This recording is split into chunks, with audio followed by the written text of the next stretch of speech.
Hey guys, welcome back to my channel. If you're new here, thank you so much for choosing to watch this video. If you are not yet a subscriber, kindly hit the subscribe button. My name is Fisayo Patrick, and in this video I'm going to be talking about 7 skills that you actually need to become a content creator in 2024. So in my previous video, you can check it here, I talked about how to be a content creator in 2024. So I shared a few things about the things you need to know, the things you need to do, the things you need to be doing to be a content creator. I don't think I even remember the things that I shared in that video, so you should check it out. I'll put a link to it in the description. You can check that out. Today I'm going to be talking about 7 skills that you need. So I have consumed so many content on social media, and while some are great, some are not so great, right? And one thing that is happening is, in this part of the world, we celebrate mediocrity a lot. We celebrate, we don't celebrate value, we don't celebrate substance, but we like to celebrate glitz, glam. We like to celebrate something that looks shiny, right? And so we are giving a lot of attention to content that is, has good background. The creator is wearing nice clothes and they're putting on nice makeup, and fine, that's also interesting. And sometimes we ignore, creators that may or may not be putting on nice clothes, right? But they're sharing something valuable that can help us. So, and imagine, we wonder why we're a consumer nation. We wonder why we are still on this level, because we like to celebrate a lot of mediocrity, and I think it's not really a Nigerian thing anyway. I think it's a people thing. So we believe that success is about the glitz, the glam, the showing off, is all about the colors, is all about the nice outfits, but really it's not. And while I am not here to rant, I'm going to be talking about 7 skills that you need to actually become a content creator in 2024. The first one is you need to have the right mindset. Yes, it is a skill. You need to have the right mindset. I remember the first time somebody called me a content creator was, I think I've shared the story before, was when we actually hosted a copyright, somebody that came to teach us on copyright in my church, and the person spoke about how content creators need to protect their work, need to protect their intellectual property, and it spoke to us about copyright. And after that service that day, somebody just came and said, "Oh, Fisayo, I hope you heard, you these content creators, I hope you are listening. You these content creators, I hope you are listening." So I just smiled at the person, and I was not thinking that, oh wait, I'm a content creator, because at that time I was already writing blog posts, I was already sharing things on Instagram. I had other few platforms I was writing on, but I never saw myself as a content creator. I always called others content creator, but not myself, because I felt that I did not have that glamorous settings that people celebrate. So when the person said it, I started to think, oh wow, so I'm a content creator. I need to start working in that understanding. So that was how I was able to embrace the fact that I'm a content creator. So if you want to be successful as a content creator next year, you need to have the right mindset. You need to understand, you need to believe that, first of all, you're a creator. So in 2024, if you want to create content without any hassle, you need to have the right mindset. And this means that your head has to be in the right place. So when you're writing your blog posts, when you are scripting your videos, when you are recording your podcast, you need to have the understanding that it is going out to impact somebody's life. It is going out to entertain someone. It is going out to give someone information that will ultimately transform their life. You must come from the place of wanting to use your content to solve a problem, rather than to show off your writing skill, or to show off your speaking prowess, or to show off your nice outfits. It must be about impacting someone for you. Content creation is not about showing off, right? It's about driving people to take an immediate action, or getting people to, inspiring people to aspire to become something, aspire to do something, aspire to start something. You also need to understand that it is not every piece of content that you put out will perform well. In fact, most of your content will likely not perform well. And I understand how it feels to spend a lot of time creating something that will get little shares or little likes or little contents. But like I always say, and like I said in one video, I said people that are really into content creation for the value talk about how it's not about the numbers for them, it's about the fact that they can express themselves and that expression will impact someone. And I've also gotten to that level where for me it's also about expressing something that I know, something that I can do well to impact somebody's life, because I understand how consuming other people's content impacted my life. I understand how I actually started to write because there was this platform where they were sharing content for writers, motivational content for writers, and it really helped me to start. So for me and for you, it should be about impacting somebody's life, right? Not about the number of shares. And don't get me wrong, the shares, the likes, the comments are very, very important. They are very interesting. When you put out the content and you see a lot of engagement on that content, it motivates you to do more. But what I'm saying is, when you don't get a lot of engagement, it should not demotivate you, right? You should still be motivated to do more. And the only way you can do that is if you're not so dependent on the engagement rate. If it's about creating value for people, then every day you will be showing up whether the content gets engagement or not. So content creation for you should not be the end goal. It should be a means to the end goal, whatever that end goal may be for you. If it is about putting yourself out there more, if it is about selling your product, if it's about selling your courses, if it's about refining or creating a brand, it should always be a means to an end and not the end itself. Number two, you need research skills. So the problem that I have with content creation nowadays is that everybody is doing the same thing. Everybody's putting out the same content, especially when it comes to video.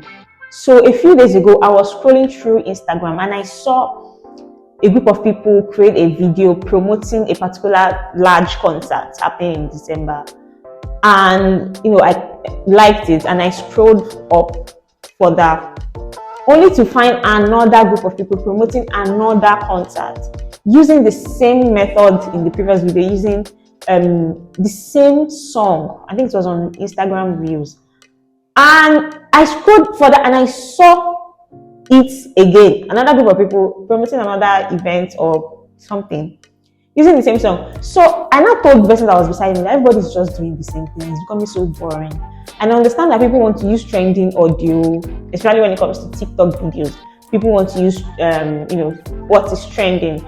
But what is trending is fine as long as, it's not like what we've seen before. So if I've seen 2 other videos, I will not engage with the third one because I'm already tired. Because I know that tomorrow I will still see another video using the same audio, using the same style. So you need to set yourself apart when it comes to content. And the only way you can do that is when you go further to research things that you know that other people are not using at that point in time. Nobody wants to do the work of finding new ideas. That's why a lot of content you see is just a rehash of something you've already seen. So it becomes boring. We are seeing it every day. We are seeing it every time. It's like even the algorithm itself is tired and it keeps throwing everything at you at once. There's no authenticity. There's no originality. There's no brand new thing. But good content starts with research. So the better you are at research, the better your content will be. And that's one thing I like about written content. And I think it has to do with Google's policy of not supporting plagiarism. So when you search for a query on Google and you check the first few results that it gives you, you will not really see people repeating each other or people copying each other. You won't see 3 websites or blog posts that have the same thing. It's usually different, right?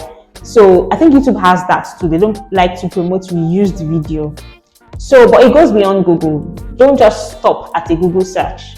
Go above and beyond, right? Expand your sources of research. When you take your time to research, you will find ways by which you can tell your stories differently and even better. And I've had it up to here with Instagram Reels and TikTok videos, YouTube Shorts. It's like a remake of what we've seen already. It's becoming boring, and I really hope that people will step up and just do something different. You also need to know how to research your audience, right? Audience research is as important as researching content, researching the things that you want to say or the things that you want to share.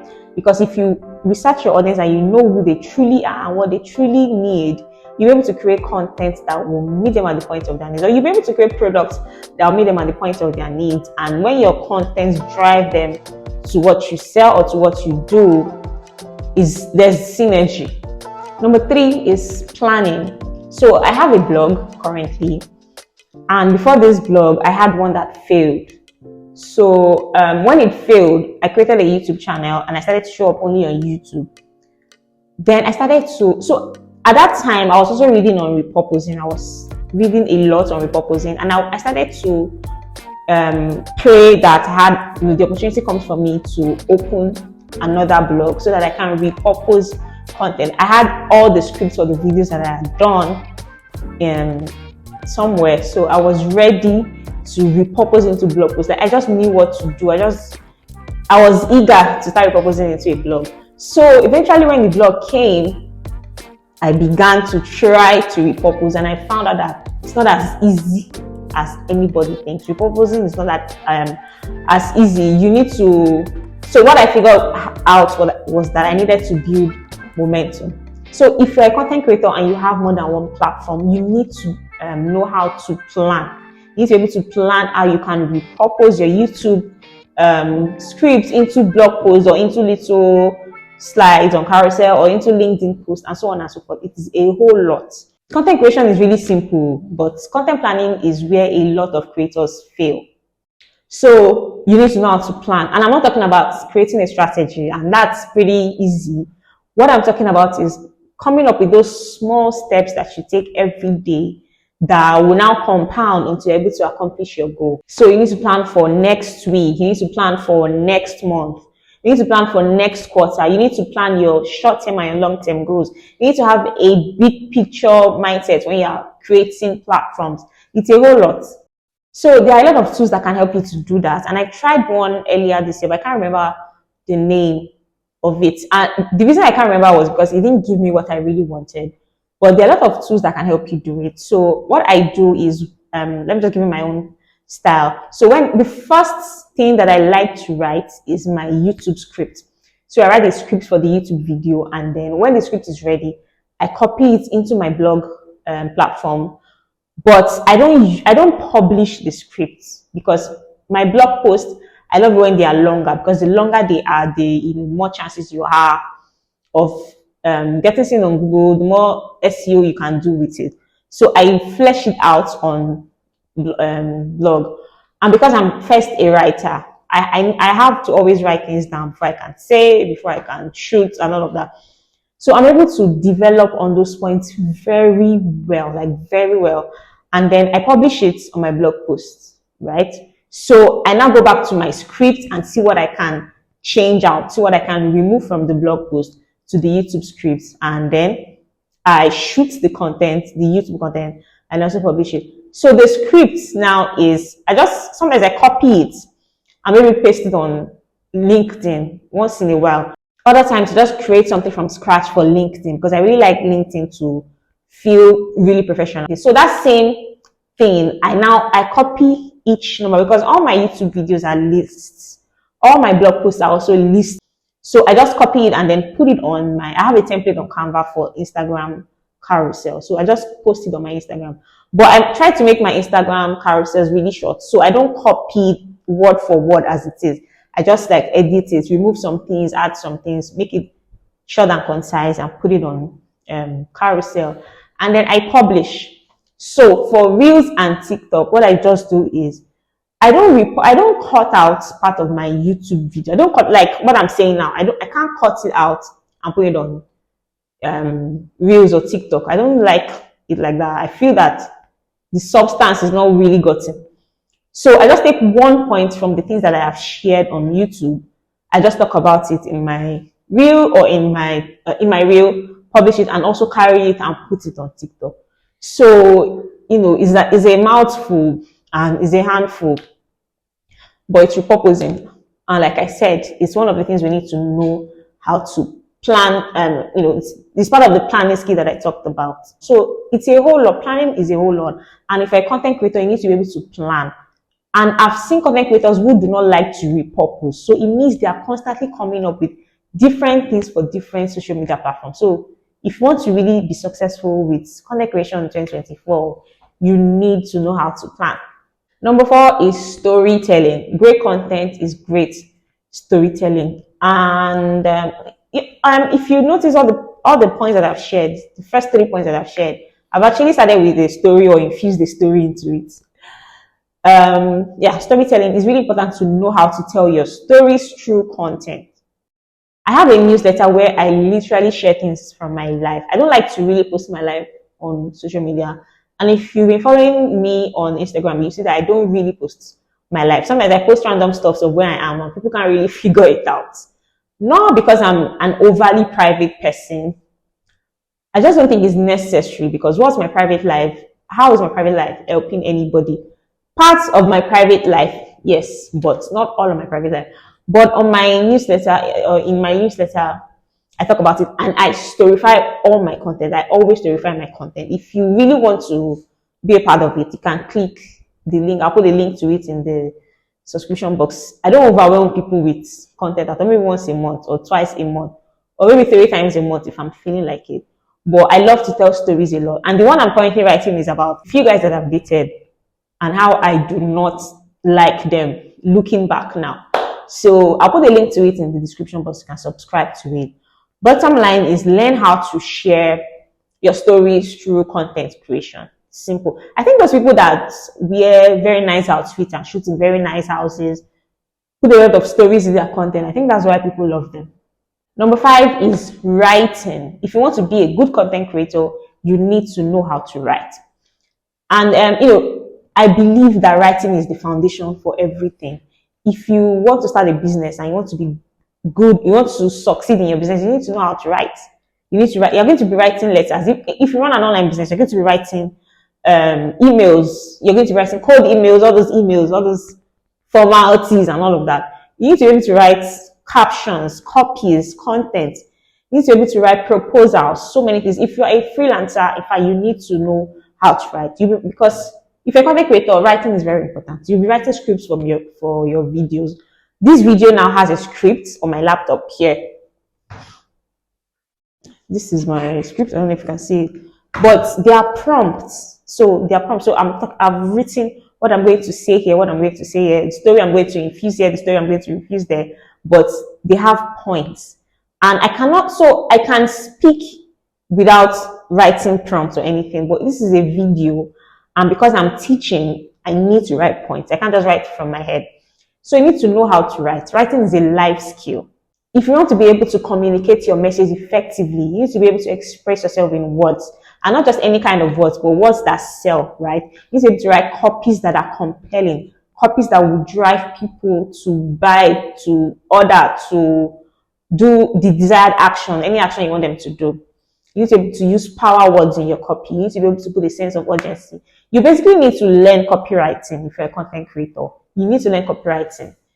You need to learn copywriting. So how I started to learn copywriting was I read a book, Copywriting Secrets by Jim Edwards. And I still go back to the book, especially when I need to write copies for clients. So it is important that you know how to write copies. It's important that you know how to write content. It is really important. I think I said in that previous video about being a content creator how writing has allowed me to be able to speak better.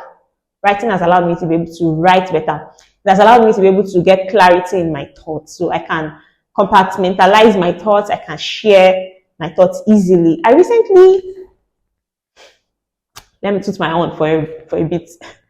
I recently took part in an online a discussion on stage with a few people from different spheres of influence, and I represented the finance sphere.